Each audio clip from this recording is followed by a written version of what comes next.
lifted high, be lifted high, for your glory, be lifted high, be lifted high. 오늘 주시는 말씀 복음에 대한 성경적 이해라는 제목으로 해서 말씀을 조금 이 예전과는 다르게 시간을 좀 들여서 말씀을 좀 나누겠습니다. 이사야서 53장 4절에서 6절까지의 말씀을 함께 읽겠습니다. 시작. 그는 실로 우리 질고를 지고 우리의 슬픔을 당하였거늘 우리는 생각하기를 그는 징벌을 받아서 하나님에게 맞으며 고난을 당한다 하였노라. 그가 찔림을 우리의 허물을 인하며 그가 상함은 우리의 죄악을 인함이라. 그가 징계를 받음으로 우리가 평화를 누리고 그가 채찍에 맞음으로 우리가 나음을 입었도다. 우리는 다 양 같아서 그릇 행하여 각기 제 길로 갔거늘 여호와께서는 우리 무리의 죄악을 그에게 담당시키셨더라. 아멘. 예수 믿으라 라는 예수 천국 불신 지옥에 대한 단순화가 논리가 복음에 대해서 때로는 정확한 복음이 뭔지를 잘 모르게 할 때도 있어요. 확신을 가지고 전할 때 성경적인 복음이 무엇인지 오늘 로마서의 말씀도 그럼과 동시에 우리가 분명히 성경적 복음은 무엇인가, 내 생각대로가 아니라 하나님이 생각하는 복음이 무엇인지, 오늘도 이사야서 53장에 보면 그에 대해서 우리 생각, 그의 생각, 여호와께서는 우리 무리의 죄악을 그에게 담당시키셨도다. 내 생각이 어떠하느냐 보다 하나님이 그에 대한 생각에 대해서 주목하라라고 말씀하고 있습니다. 그래서 복음은 사실은 예수 그리스도에 관한 생각이고 예수 그리스도에 관한 믿음에 대한 얘기입니다. 이게 성경적 얘기입니다. 백부장과 아리마대 요셉이 예수님이 돌아가신 이후에 믿음을 고백합니다. 백부장이 그런 얘기를 해요. 하나님께 영광을 돌리며 그는 참으로 의인이었도다라고 표현하고 있어요. 그런데 그냥 그는 의인 같은데 그냥 죄인 아닌 것 같은데 라는 정도가 아니라 하나님께 영광을 돌리며 라는 표현을 쓰고 있어요. 예수님이 실제로 죽은 이후에 눈을 뜬 거죠. 이분이 정말 하나님이 말씀하는 그 의인이구나 라는 정확한 성경적 의도의 믿음을 고백한 것입니다. 아리마대 요셉도 마찬가지죠. 눈을 뜨기 시작한 거예요. 눈을 떠서 보니까 예수님 안에서 우리가 거룩한 신적 교환을 받은 사람이라는 걸 안 거예요. 예수님의 것이 내 것이 되어지고 내 것이 예수님께 간 거예요. 거룩한 신적인 교환입니다.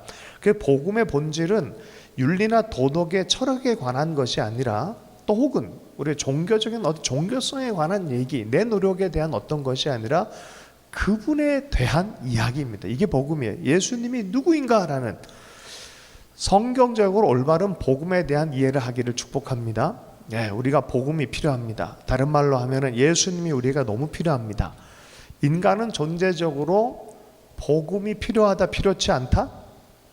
필요하다. 왜? 죄와 허무함, 무의미, 죽음과 비참한 저주의 삶이 우리 속에 이미 들어와 있기 때문에 불완전하고 고통스러운 존재입니다. 인간 자신에게 희망을 가질 수가 없어요. 불완전한 존재가 된 것은 아담과 하와 이후에 반역과 범죄한 이후에 타락의 형벌로 뭐가 생겼다? 죄의 문제가 생겨요. 죄의 문제. 우리가 죄가 없으면 예수님 필요가 없어요. 그러나 이 죄의 문제 때문에 많은 사람이 이걸 교육으로 해결해 보려고 그러고 계몽으로 해결해 보려고 그러고 과학으로 해결해 보려고 그래도 2000년 내내 인류가 한 걸음도 윤리적으로 더 발전했다라고 말할 수가 없어요. 근본적인 죄의 문제입니다. 성경은 죄의 삭은 사망이다라고 말했어요. 자, 처음에 죄가 들어왔던 그 부분으로 우리가 함께 좀 돌아가 보면요, 우리 안에 이 죄로 말미암아 죽음이 들어온 그 지점부터 다시 시작을 해야 돼요. 결국 이 죽음의 문제를 어떻게 해결하냐가 바로 복음의 핵심입니다. 예수 그리스도는 이 죽음의 문제를 해결하기 위해서 오셨습니다. 창세기 2장 16절 17절 말씀해 보면 여호와 하나님이 그 사람에게 명하여 가라사대 동산 각종 나무 실과는 내가 임의로 먹되 선악을 알게 하는 나무 실과는 먹지 마라. 내가 먹는 날에는 정령 어떻게 해요? 죽으리라. 처음으로 죽음에 대해서 명시적으로 말씀하셨어요. 만약에 안 먹었으면 죽지 않는 거였어요. 그 죽는 게 자연스러운 게 아니에요, 사실은. 그런데 먹었기 때문에, 반역했기 때문에 죽음이 시작됐다라고 말합니다. 선악 걸 먹고 즉시 죽었습니까? 안 죽었습니까? 네, 안 죽었는데 죽었어요. 그게 뭐냐면 영적인 죽음이 시작된 거죠. 안 죽었는데 이상하게 아담과 하와가 내면 안에서 영적인 내면 깊은 곳에는 뭔가가 일이 일어났다는 걸 알았어요. 멀리 떨어져 있지도 않지만 내면 깊은 곳 안에서 하나님과 뭔가 일이 생겼다는 걸 알아버린 거예요. 그래서 하나님을 도망가는 거예요. 죄에 대해 숨기려고 도망가는 거예요. 하나님과의 교제가 끊어졌다는 거 알고 분리가 됐다는 거 아는 거예요. 도리어 누가 찾아갑니까? 하나님이 찾아가시죠. 인간 중심의 삶을 이제는 살 수밖에 없는 존재가 됐다는 거예요. 원래는 어떻게 살기로 결정된 인생이었어요? 하나님과 교제 나누고 하나님의 지혜로, 하나님의 실력으로, 하나님과 더불어 사는 인생에서 인간 중심적 삶을 살게 된 운명이 되어버린 거예요. 자, 하나님과의 관계 중심적인 사람이 인간 중심적으로 살게 되어지는 거예요. 이걸 뭐라 그래요? 인본주의로 타락이 되어진 거예요. 인간 중심적으로 살아가다 보면 실력이 있으면 괜찮은데 실력이 없는 걸 어떻게 해요? 하나님의 도움과 보살핌 없이 살아가기를 결정한 인간, 어쩔 수 없이 에덴에서 쫓겨난 인간입니다. 영적인 영혼의 결핍을 갖고, 예전엔 계시적 지혜, 창문이 항상 열려져서 늘 은혜의 단비가 내리고 했었는데 이제 닫혀지고 결핍되어진 인생을 살아가는 거예요. 이게 뭐예요? 이게 영적 죽음이에요. 영적 죽음은 무엇이냐? 하나님과의 관계의 단절을 말하는 거예요. 하나님은 단절하고 싶으셨어요? 아니셨어요? 그러나 죄가 있으면 어쩔 수 없이 단절될 수밖에 없는 인간의 운명을 가지고 있습니다. 두 번째는, 자, 그리고 나서는 뭔 일이 생깁니까? 3장 19절 말씀입니다. 내가 얼굴에 땀이 흘려야 식물을 먹고 필경은 흙으로 돌아가니 그 속에서 내가 취함을 입었습니다. 너는 흙이니 흙으로 돌아갈 것이니라 하시니라. 원래는 흙으로 돌아가란 말이 없어요. 그런데 영적인 단절, 죄가 시작되고 죽음이 들어오는 문이 열림으로 말미암아 육체도 기한을, 리미트를 갖고 살아가는 존재가 될 수밖에 없다는 거예요. 수한을 가지고 있다는 거예요.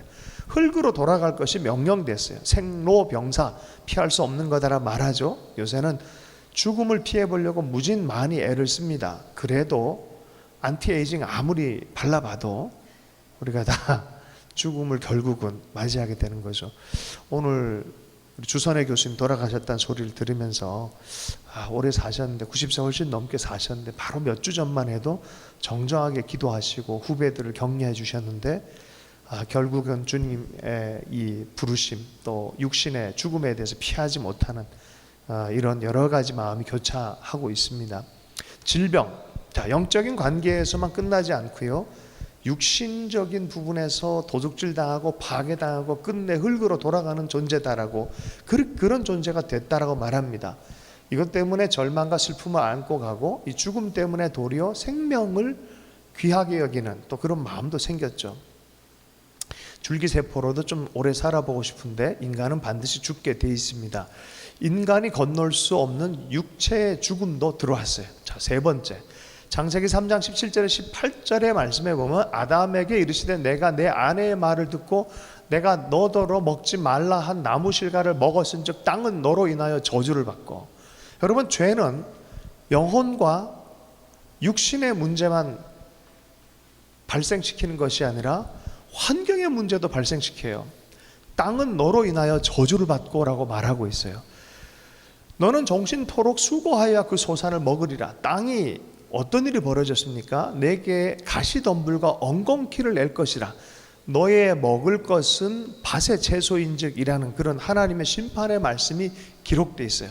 죄 이후에 저주의 가시와 엉겅퀴가 돋아납니다. 여러분, 땅도 그렇게 변했다는 거예요. 사람의 심령도 그런 게 막 가시 같은 것들이 많이 돋아나기 시작했어요. 우리 속에 미움의 가시 있죠. 불안, 공포의 가시, 좌절, 절망, 죽음의 가시들이 있어요.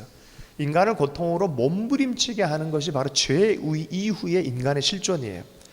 예수님께서 이것을 위해 오셨다라고 말씀하셨어요. 그분이 채찍 맞으심으로, 그분이 고난당하심으로 이런 모든 것들을 다 구원하시길 원하신다라는 거예요.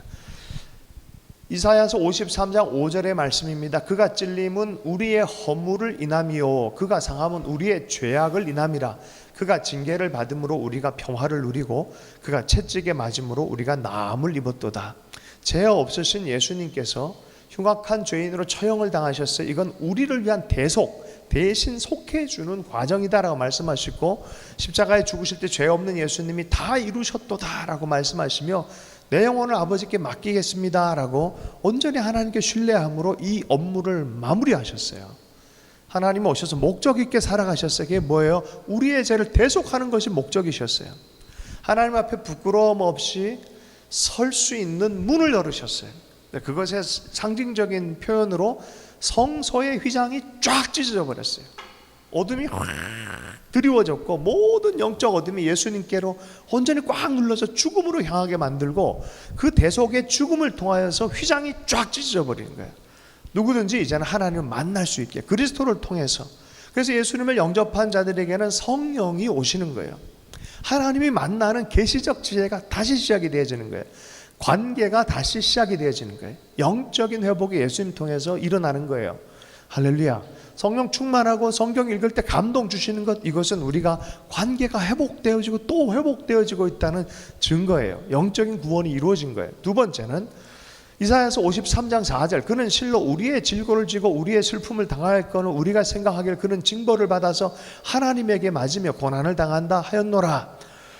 여러분, 예수님께서 그의 채찍에 맞으면 내가 나음을 입었다라는 표현을 쓰고 있어요. 예수님께서는 우리의 영적인 구원만을 위해 죽어주지 않으셨어요. 마지막 빌라도의 뜰에서 채찍에 맞으며 질고를 대속해 주시면서 우리가 궁극적으로 육신의 회복, 나음에 대해서도 소망할 것을 말씀하셨어요. 부활의 영광 안에 참여할 거예요. 하나님께서는 썩은 자도 나사로야 나와라 라고 말하면서 살릴 수 있는 살리는 영이 되셨다는 것을 스스로도 보이시고 그 살아계실 동안에 그 능력으로 보여주셨습니다. 여러분, 그래서 예수 이름으로 기도할 때 병든 자가 낫는 역사가 여기에서 나타나는 거예요. 왜요? 예수님께서 그 모든 걸 처리하셨기 때문에 그렇습니다. 자, 그래서 병든 자에게 기도해야 될 의무가 있는 줄로 믿습니다. 자, 그런데 병든 자 다 낫게 했는데 안 죽어요? 죽어요? 그 사람 죽어요. 죽음으로 끝난 거 아니냐? 그렇다고 기도 안 할 거예요? 기도해야죠. 할렐루야. 마지막 날에 부활의 영광에 우리는 참여할 것을 압니다. 병이 없고 온전한 치유와 회복이 나타나 육신의 완전한 변화가 나타나는 곳이 바로 하나님의 세계다라고 말씀하고 있어요. 요 구절을 가지고 많은 사람들이 양쪽의 의견을 갖고 있어요. 조영기 목사님 같은 분들은 무조건 기도해라, 예수 이름으로, 그럼 낫는다.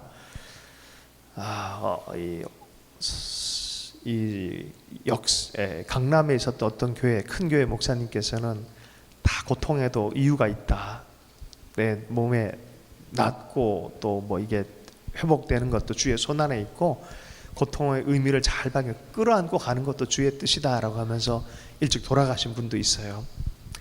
인천에 있는 나겸일 목사님이 있었는데 간에 문제가 있어서 복수가 차서 다 죽을 병에 거의 다 가까이 왔을 때 성도들이 이 구절을 붙들고 간절하게 밤을 새워가면서 기도했어요. 그리고 이제는 갈 때가 됐구나 하는 동안에 정말 기적 같은 역사가 일어났어요. 이분이 설교 못하기로 유명한 목사님인데요, 완전히 병이 다 나버린 거예요. 그러니까 하나님이 낫게 해주신 이 권능과 능력을 체험하고 나니까 이 메시지도 달라지고 성경이 그대로 믿어지는 그 역사 안에서 또 지금도 열심히 사역하고 계신 목사님이세요.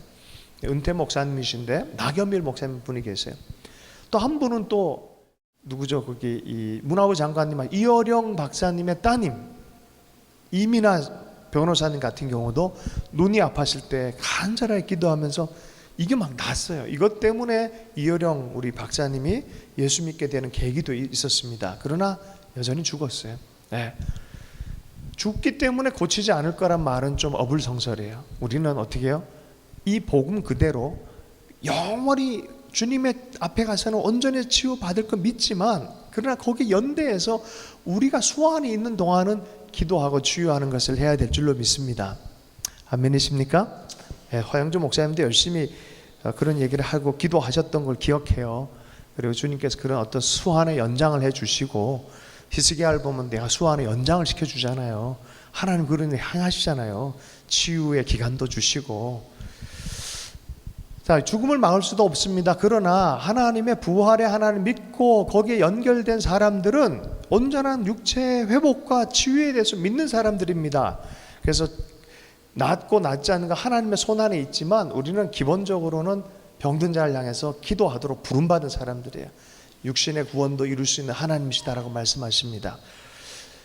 세 번째는 53장 5절 말씀, 그가 징계를 받음으로 우리가 평화를 누리고 라고 표현하고 있어요. 우리 사이에, 환경 사이에 요새는 아이들이 플래닛 얼스에 대해서, 이 지구에 대해서 굉장히 많이 말을 해요. 전 역사를 통해서 전 지구적 입장에서 이 환경에 대해서 얘기하는 시즌이 지금이 가장 강력합니다. 여러분 이걸 깨달아야 돼요. 이거는 문화예요. 앞으로 더 강력한 문화가 될 겁니다. 근데 이것이 바로 성경에 나온 얘기들이에요. 마지막에 환경들과 지구가 회복되는 것이 주님의 마음이에요. 새하늘과 새 땅의 비전이 있어요. 자, 엉겅퀴 내든 거 아닙니까? 저주받았던 환경 아닙니까? 아니요, 고쳐질 것이에요. 난 여러분이 그러길 원합니다. 여러분이 가는 곳마다 땅이 고쳐진 역사가 있길 원합니다. 여러분, 우리가 여기서 예배드리고 선포하기 때문에 이 땅이 잘 될 줄로 믿습니다. 실제로 물과 이런 쌀, 채소들에게 실험을 다 해봤잖아요. 말의 힘에 대해서도 우리가 실험을 해봤잖아요. 정말 이쁘다, 아름답고 귀하다, 잘 될 거다 이러면 진짜 잘 돼요. 입술에 권세가 있는 것처럼. 근데 예수 그리스도 안에서 평화에 대해서, 담론에 대해서 주님께서 환경을 변화시키겠다 말씀하고 있습니다. 에덴에서 아담이 쫓겨났어요. 죄의 징계로 인해서 그 완벽한 땅에서 쫓겨났어요. 하나님과의 화목을 잃어버렸어요. 근데 예수님께서 하나님과 사람 사이에, 하늘과 땅 사이에 화평을, 문을 열어주셔서 우리에게 기도를 가르쳐 준 게 뭐였어요? 하늘에서 이룬 것처럼 땅에서도 이루어지길 원한다는 거예요. 우리는 이미 거기에 도달한 자격 있는 사람으로 이제 기도의 권세, 그 사이에서 기도하는 자로 부름받았다는 거예요. 그러므로 우리가 영적인 것, 육신적인 것, 환경적인 것이 하나님의 뜻과 애단과 담도로 우리는 선언하고 선포하고 잘 될 것에 대해서 하나님의 마음에, 그 초청에 우리도 동일한 마음으로 기도해야 될 줄로 믿습니다. 이사야서 35장에 보면 시온의 대로에 대한 얘기를 해요. 저는 이 구절을 읽다가 감동을 받았어요. 시온의 대로가, 주님께서 남은 자들에게 시온으로 다시 하나님이 다스린 그곳으로, 여기 이 본문에 맞춰서 해석을 하면 에덴으로 돌아가게 하는 그때가 되는데, 그때 돌아오는 자들은 그 시온의 대로 안에 사자나 악한 짐승이 없다라는 거예요. 여러분 자꾸 사자 만나고 악한 짐승 만나고 있습니까? 여러분이 시온의 대로를 향하고 있는지를 봐야 돼요. 광야를 향하고 있다면 자꾸 사자가 나타날 거예요. 그러나 시온의 대로를 향하고 있다면, 내가 하나님의 나라에 맞춰 살고 있다면 악한 짐승 거기에는 없을 것이다 라고 말하는 거예요. 뭘 보든지 어떻게 하든지 하나님의 축복과 평화의 강이 흘러가는 것들을 보게 되질 것이다. 여러분 성령 충만한 사람들, 사도 바울이 어느 상황에 있든지 그렇게 살았어요. 가는 곳마다, 겉으로 보기엔, 인간적으로 보기엔 굉장히 위험한 것처럼 보였지만 가는 곳마다 하나님의 역사, 시온의 대로가 열리는 것을 보게 되는 것이죠. 여러분 하나님의 구원은 신앙적인 측면의 어떤 영지주의적인, 영적인 주일날에 신앙생활하는 그 수준에서만 종교는 있어라고 말하는 그게 아니에요. 삶 전체의 구원입니다. 하나님을 찾고 의미와 생기를 찾고 하나님의 지혜와 축복을 찾고 하나님과 더불어 지금 여기를 살아가는 것이 바로 신앙인들의 걸어가는 길입니다. 예수님 안에서 여러분 영적인 신앙인 되십시오. 종교적인 신앙이 되면 안 돼요.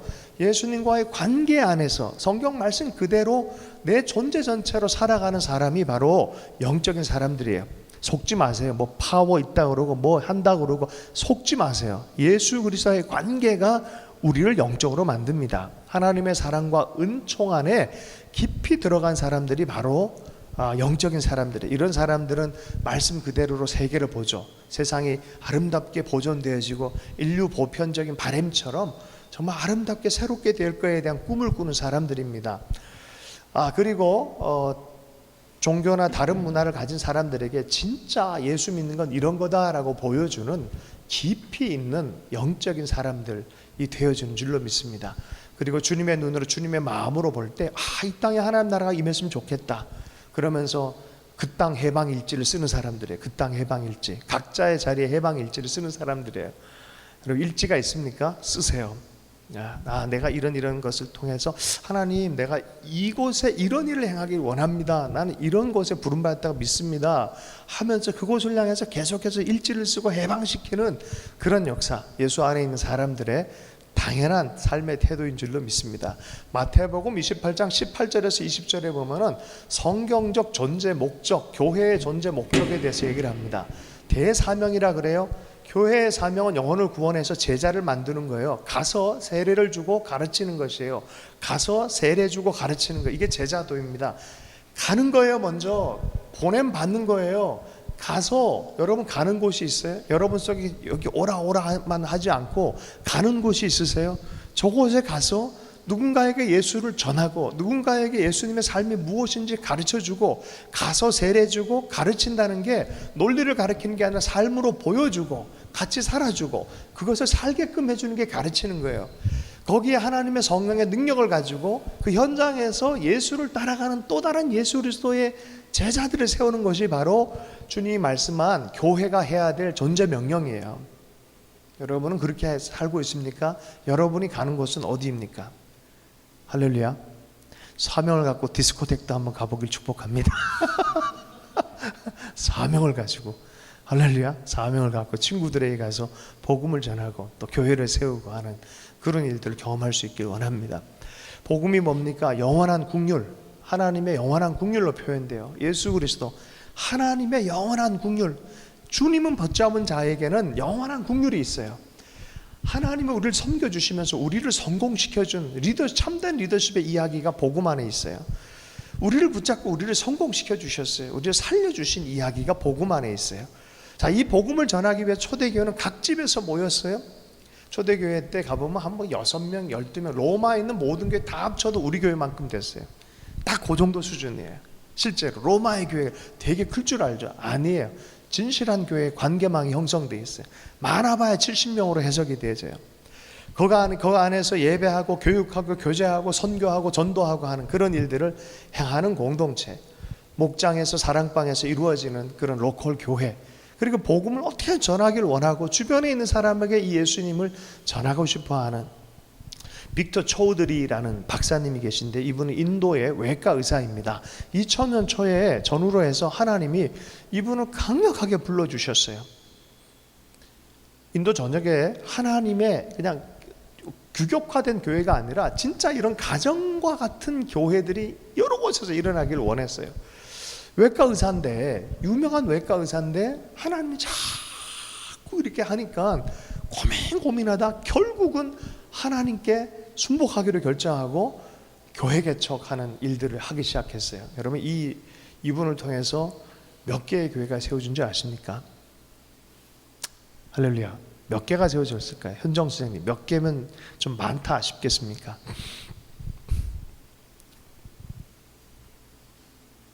천 개. 와, 네. 대단하네요. 믿음이 좋습니다. 아무튼 뭐 결론을 얘기하면 몇백만 명이 주께로 돌아와요. 그냥 몇백만, 딱 10년 만에, 딱 10여 년 만에 그렇게 돌아와요. 물론 인도니까 좀 다른 형태인데, 이게 규격화되어진 어떤 교회의 어떤 제도와 이런 거기에 묶여있지는 않은 거예요. 복음에 대해서 듣고 말씀 그대로 실행을 하는 그런 하나님의 사람들을 길러내고 그렇게 나아가면서 복음의 역사. 여러분, 교회는 사도적이다라는 표현이 있어요. 사도라는 뜻은 보냄 받다라는 뜻이에요. 가는 곳이 있어야 사도가 되는 거예요. 내가 내 삶에 난 저기에 부름 받았어라고 하면서 가는 곳이 있을 때 그들을 사도라고 합니다. 교회는 기본적으로 사도적인 공동체예요. 부름 받은 공동체예요. 너희는 가서 복음을 듣지 않은 자들에게 전하라라고 말씀을 하는 것이죠.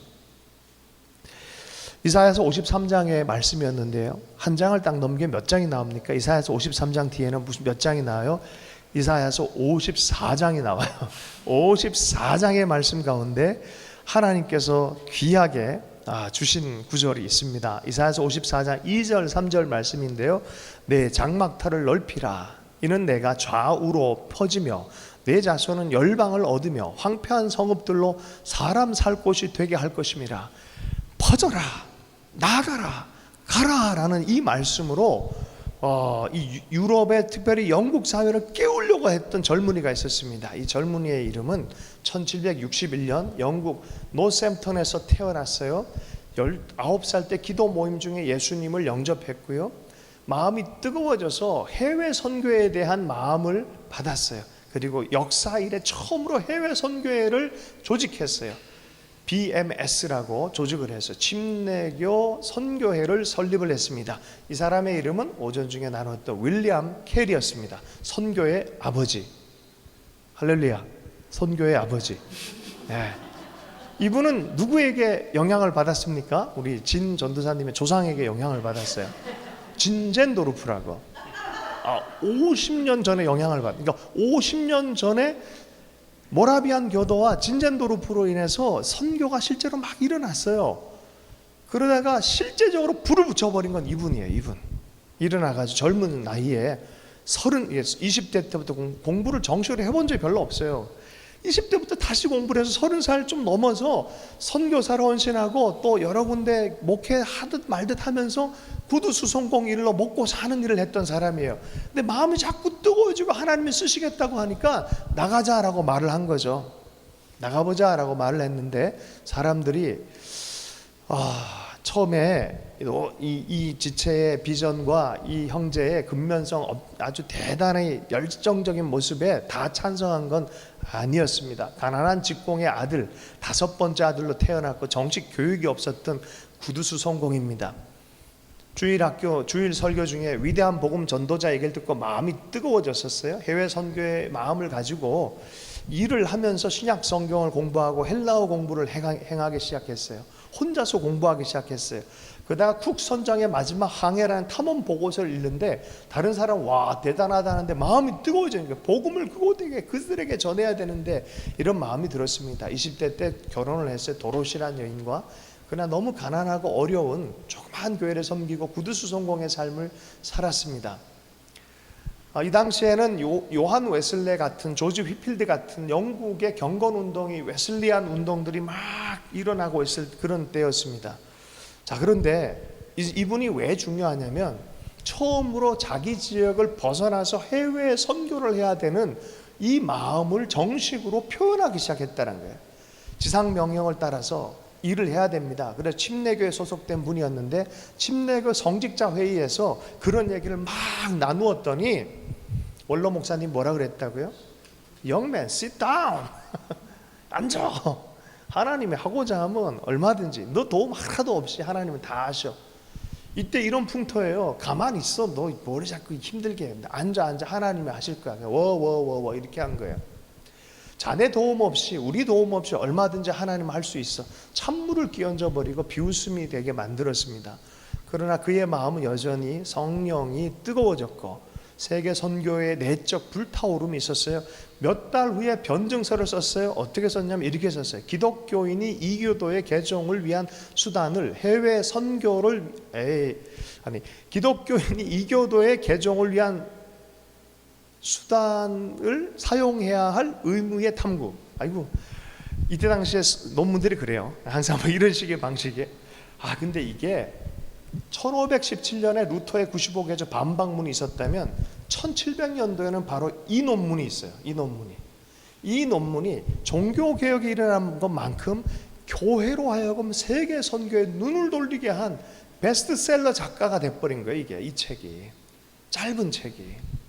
해외 선교를 해야 할 의무의 탐구에서 한 거죠. 그 이후에 선포한 구절이 바로 이사야서 54장 2절 3절 말씀이에요. 내 장막탈을 넓히라. 이는 내가 좌우로 퍼지며 내 자손은 열방을 얻으며 황폐한 성읍들로 사람 살 곳이 되게 할 것입니다. 퍼져나가라. 복음을 전해라. 세계 선교를 해야 된다라고 말하는 거죠. 그리고 우리가 잘 아는 위대한 얘기를 선포한 거예요. 그게 뭐였냐? 하나님으로부터 위대한 일을 기대하라. 하나님을 위해 위대한 일을 시도하라. 기대하고 시도하라. 하나님의 위대한 일을 기대하라. 여러분 각자의 삶을 통해서 하나님 위대한 일을 행할 수 있다고 여러분 기대하십니까? 하나님 위해 위대한 일을 또한 시도하십니까? 작더라도 시도할 수 있는 여러분에게 축복합니다. 나는 작지만 하나님 위대하잖아요. 하나님 그리는 그림이 상당히 하나님께서 상상도 초월할 정도로 하나님께서는 그 꿈꾸게 하시는 하나님이신 줄로 믿습니다. 열정에 감동해서 공식적인 조직도 하고 협력자가 나타나서 선교회가 막 시작하려고 했습니다. 32살에 선교사를 가고자 했지만 방해가 극심했어요. 제일 먼저 방해한 대상은 아버지였습니다. 아버지는 딱 한마디 했대요. 뭐라고 한지 알아요? 아버지는 딱 한마디 했대. 미친놈. 끝. 더 이상 얘기 안 해요. 두 번째, 아내. 네 번째를 임신 중입니다. 인도보다는 우리 애들 좀 생각해 주세요. 아내. 세 번째는 교회 성도들. 우리 훌륭한 목사님 빼앗기면 안 될 것 같다. 해외 선교지는 자꾸 빼앗기면 안 될 것 같다라고 했다는 거죠.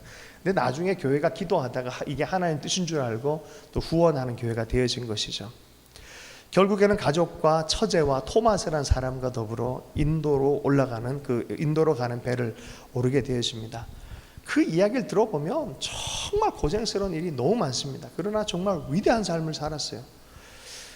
가자마자 본 장면 중에 하나가 남편이 죽으면 아내도 불태워 죽이고 아이들을 겐지스 강의 여인에게 던지는 이런 문화 안으로 들어간 거예요. 세람포르란 지역에서 평생 40년을 선교 사역을 합니다. 엄청난 일들이 나요. 그래서 이 나중에는 영국에서는 위대한 종교개혁의 아버지라고 불림받았고 인도에서는 마하투마라라고 해서 가장 위대한 성자라는 칭호를 받았다고 합니다. 평생 일기를 쓴 분인데 일기의 한 내용으로 오늘 말씀을 마치려고 합니다. 여러분, 복음을 받은 사람들은 복음을 전하는 사람들이 꼭 돼야 돼요. 마지막으로 한번 읽고 오늘 기도 시간 잠깐 갖겠습니다. 하루 종일 뛰고 나서 피곤한 몸을 이끌고 저벅저벅 집으로 걸어올 때면 좀 더 나은 내일이 있기를 기도했다. 우리는 지금의 상태에 머물러 있을 수 없다. 하나님의 약속이 내 마음속에 되새겨질 때마다 내 영혼과 몸은 다시 힘을 얻고 우린 절대로 실패할 수 없는 사람이라는 생각을 했다. 우리는 없어지지 않을 영원한 유업을 받은 자들이다. 자, 우리 함께 그날까지 인내함으로 견뎌보자. 주님이 오실 그날까지. 이것이 일기의 일부입니다. 여러분, 우리는 없어지지 않을 영원한 유업을 가지고 있는 사람들입니다. 유업의 잇대에서 살아가는 우리의 삶이 되었으면 좋겠습니다. 주신 말씀 붙들고 잠시 기도할 때, 오늘 4N을 두고 기도할 때, 하나님, 북한을 향한 때가 가까운 시즌인 줄로 믿습니다. 북한 선교를 향한 시도하는 일들, 또 지금도 주께서 일하고 계신 줄로 믿는데, 우리 주선혜 교수님 돌아가셨는데 이 선교의 유업들이 우리 후대에게 다시 불같이 좀 일어나도록 하나님의 교회, 선교단체들이 일어나도록 잠깐 기도해 좋겠고요. 늘 끊임없이 예배하고 기도하는 주의 사람들을 하나님 세워주시기 원합니다.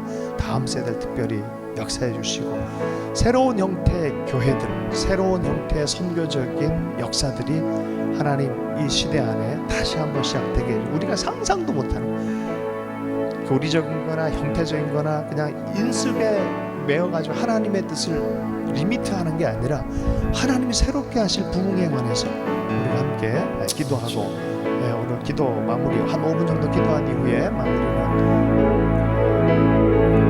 김성규 목사님이 축도하도록 하겠습니다. 함께 기도합니다.